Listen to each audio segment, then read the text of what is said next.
I sometimes wonder if my son's kindergarten teacher will ever see these videos of me gardening. If she did, she definitely wouldn't know it was me. At least not from the plants. Let me explain. The year was 1989 and my oldest child was 5 and in kindergarten. His little brother was in speech therapy at the elementary school as a 3-year-old, and I was barely pregnant. I was 22 and a half and invited to a Mother's Day tea at the kindergarten. Many of the other parents had waited to have children until they were in their 30s or better, and could have actually been my parents if they had had as early of a start as I did, instead of waiting. It was never the most comfortable of atmospheres for me to be surrounded by people that much older than me, and to make matters even worse, thanks to my genetic condition, I looked even younger than my 22 years. I felt like the class full of moms was all looking down on me for looking and being so much younger than them.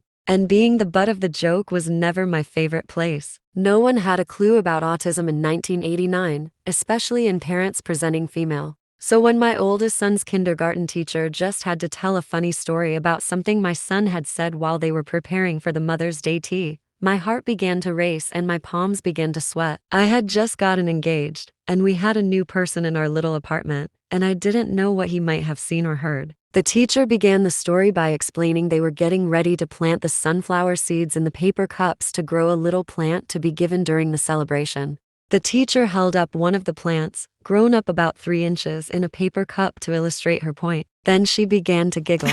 I wasn't sure how to react. This was my first Mother's Day tea ever, for my first child, and I was surrounded by women old enough to be my own mother in a class full of 5-year-olds. Then she paused her giggling to express my son's reaction to the project. He told her he didn't want to do it. When she asked him why he wouldn't want to plant a flower for his mom, he replied, "My mom kills plants." And then the kindergarten teacher burst out laughing at her own joke. The other moms followed her example, leaving me with a bright red face, feeling utterly humiliated while holding the plant my son had apparently reluctantly planted for me. This scene repeated throughout my brain for most of my children's childhoods. Whenever teachers would plan a plant gift, my family would bring up the incident. Sometimes I even brought it up myself, learning that my personal humiliation seemed to be an acceptable form of amusement for everyone else. In the 34 years since that incident, I learned that I could indeed keep many plants alive. Indoors, African violets and aloe both seem to thrive when allowed to dry out completely between waterings. But I've also taught myself how to garden vegetables and herbs outside. I've learned that nearly everything I eat,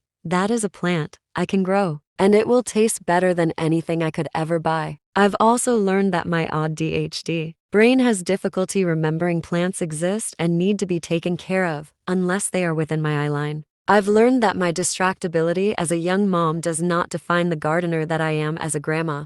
And I've learned that particular lesson can be retranslated many different ways. What have you learned from your garden?